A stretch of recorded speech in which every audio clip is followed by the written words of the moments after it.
I think with dating apps, the reason we can get so tired of them is because it's just constant decision making.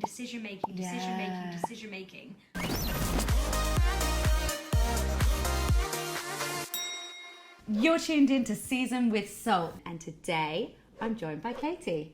Hi. Here she is. So we're going to talk about what to do when a dating app makes you feel worse. We're not the only ones who can end up feeling worse about ourselves when we're on dating apps. I put a little poll out. Have dating apps ever made you feel worse about your love life? How many people do you think said yes? What percentage do you think were like, yeah? I think it's going to be high. I think it's going to be like 70%.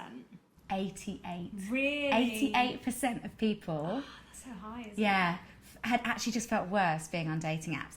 And I think that is for a combination of things. So I put a second question out and I was like, okay, so why is that? Is it dodgy dates? Is it endless conversations? Is it rejection? It was about 10% who said dodgy dates. 8% who are like endless conversations, like the time it takes, the constant, it was like date admin. And then 20% said rejection. The other 60% said all of those things are what gets them down. Like, what is it, do you think, that ends up getting us down on the dating app? I ticked all of the above. Oh, you did? Yeah, you I took did. part in I this did poll? as well. Oh, even though I knew it was for today, I knew I was going to be here. I was like, oh, do it. But why not give your opinion twice? Why not?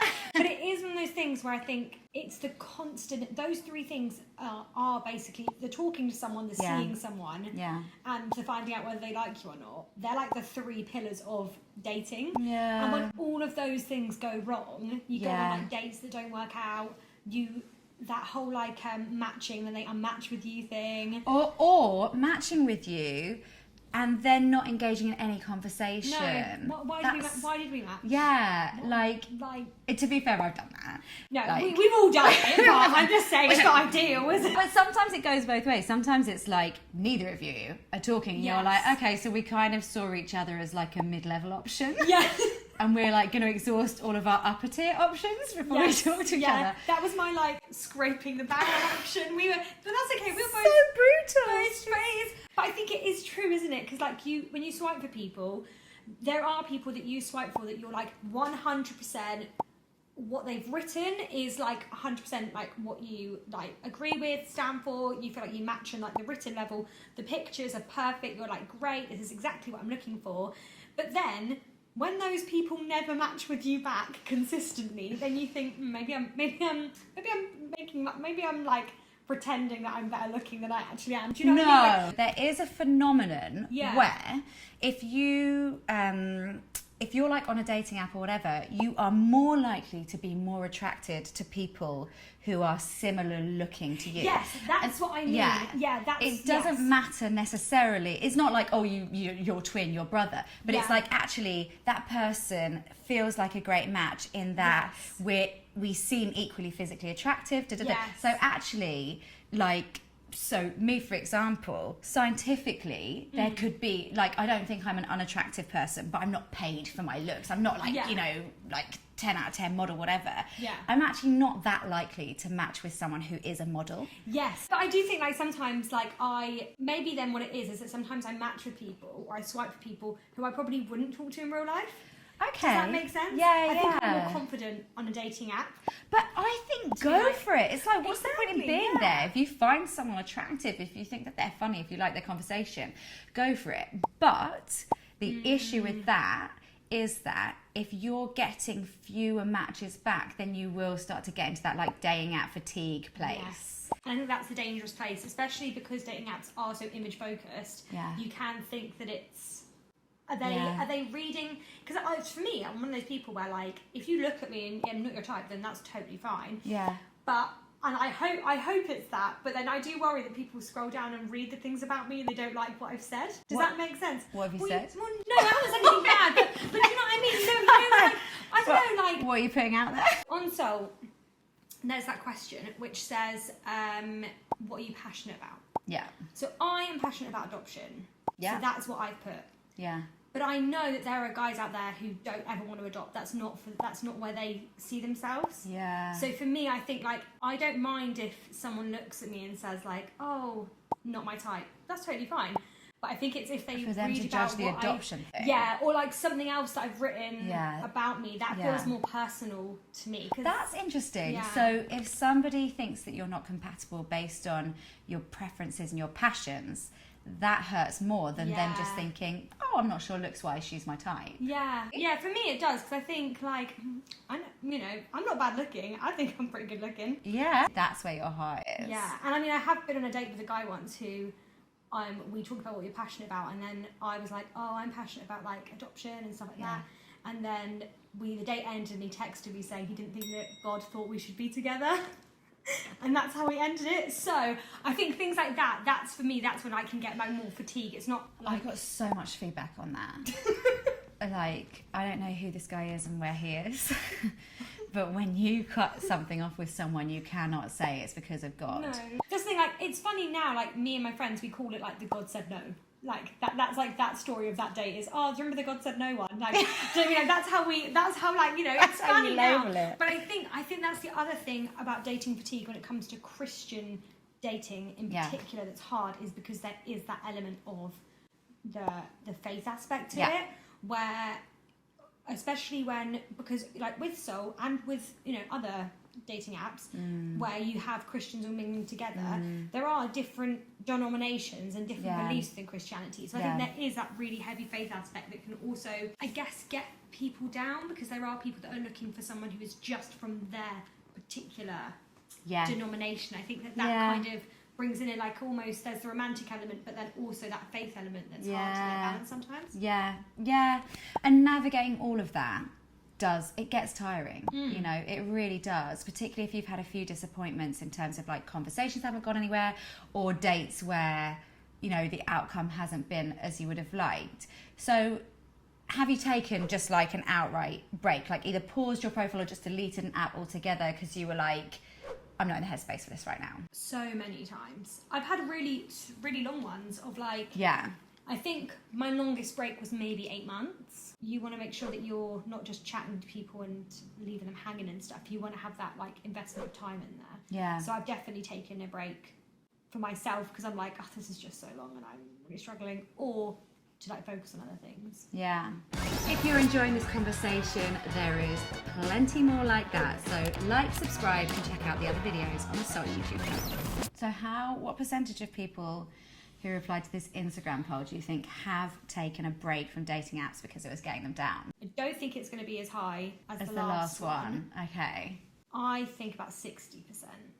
91. No, really? 91. Oh so 9 out of 10 people who use dating apps have gone. And hang on, let me just look at some of the no's, because when I saw the no's, I was like, 90. 1 engaged person, 3 married people, 2 people who aren't Christian, and some people I don't know have replied to that and said no. So I feel like, are you even on dating apps, guys? Yeah, maybe I'm on dating apps.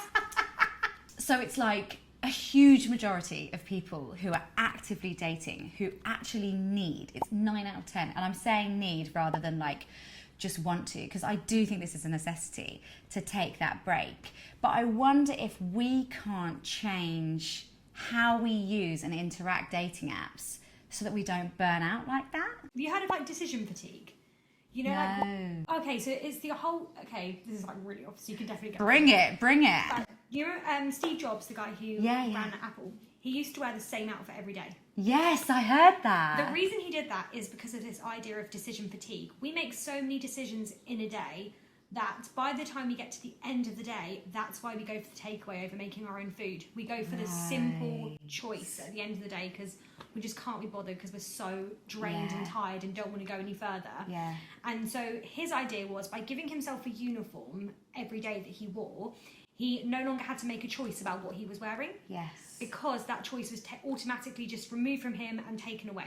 I think with dating apps, the reason we can get so tired of them is because it's just constant decision making all the time. Yeah. And I think that is so draining. Not having those like 10 or 12 or 15 different decisions you're having to make. You can just focus on that one decision. I also think you should have no more than 3 people who you've actively matched with and are having a conversation with. I agree with you. I don't, but I agree with you. However, I exclusively talk to one person at a time. Do you? Yeah, I can't. I don't know where these people find the time to talk to more than one person. Gosh, it's so I'm exhausting. busy. I haven't got the time to Yeah. talk to like. I'm lucky if I speak to my parents who I live with on a daily basis. Like, I can't continue all these like different conversations at the same time. Yeah. So for me, I normally will match with people, say hi to everyone I match with. If they say hi back, have a little bit of a conversation. But I only We'll get into one conversation Yeah. at a time. And when that kind of comes to an end, or we've gone on a date and it hasn't worked, or it has worked, then I'll make a decision on moving on to someone else. Because I just find it's way too I many. think that is it. I think it's about not flooding yourself with the volume and seeing each person as an actual person, not profile, and exploring a connection. And whether the exploration of that connection is just the 5 minutes when you really think about it and decide no, and then put your phone down and do something else for a bit, and then maybe look at another one. Yeah. Or it's a full, chatting back and forth for a week, organising a coffee, organising a drink, dinner, whatever. But I do think we need to take each person as an individual connection. And not almost treat it like a game, like Candy Crush. It's not there to complete. It's exactly like that. It does feel a bit like Candy Crush, doesn't it? Like when you just swipe through. I mean, I had a friend. She's in a relationship now. But before that, she was talking to 3 guys at the same time called Josh. And they were saved in her phone as Josh 1, Josh 2, Josh 3. No. And she would constantly do that thing where she would have a conversation with one of them and then forget which person she was talking to. So you're not building anything because you're like, I know it said it to someone. Yeah, what's happening? Like, those poor guys were just like, I don't understand what's going on. She's obviously talking to other people. And just because you're speaking to someone doesn't mean you owe them, like, your, everything you have because you're just chatting to them. Yeah. But you need to be giving them, like, the due care and attention that you want them to give you. You want to be building a picture of that person. And if every message is a quick, anonymous, like, that could have been to any one of the 6 of them, you're not going to be painting a richer picture of that person's character because you've basically got an amalgamation of all those, of 3 Joshes. Yeah. And you're like, that's a Josh. Yeah, and you're like, actually, you do need to work out what each of those Joshes is about. And if you want to, like... Poor Josh. It's hard, isn't it? You have to make that balance between we should be taking it seriously because we are talking to real people behind those screens and we should be having those connections with people. But at the same time, you want it to be lighthearted. Yeah. You want it to be fun. Not every person that you're gonna date is gonna be a husband. Do you know what I mean? Like, you have to get that balance, and I think it's how you do that that helps you kind of get through the bad times. Yeah. So here's some of the other things that people suggested. So when I put this poll out, I said, like, what do you do when dating apps make you feel low? So, practicing self-love, deleting the apps, pausing the apps, taking some time to pray or talk to friends about it. Ice cream. I love that idea. One person loved, like, songwriting. I'm not really that talented with that, but that's totally great. One person wrote, when the fun stops, stop. And I agree. There we go. I haven't dated in 5 years, and frankly, I've never felt better about myself. But ultimately, I feel like understanding that your value doesn't come from the responses you get on a dating app, putting those boundaries in place, investing more carefully in each conversation so you don't get ground down by relentless chats that go nowhere, relentless swiping that goes nowhere, relentlessly feeling like people are treating you as disposable, and equally making sure you're not treating anyone else as disposable, like respecting that output, that profile, and taking time to consider it, maybe even just one at a time. Revolutionary. I might try that. And then when you do feel like you get to that point, chatting to friends, pausing, deleting, just regrouping, prayer, ice cream, all of the things that make you feel better about yourself. And then taking your time and deciding if you want to go back. Does that feel? Yeah. If you've enjoyed what you've been watching, don't forget to like and subscribe. We've got weekly shows coming out on the YouTube channel. Thanks, and I can't wait to see you next week.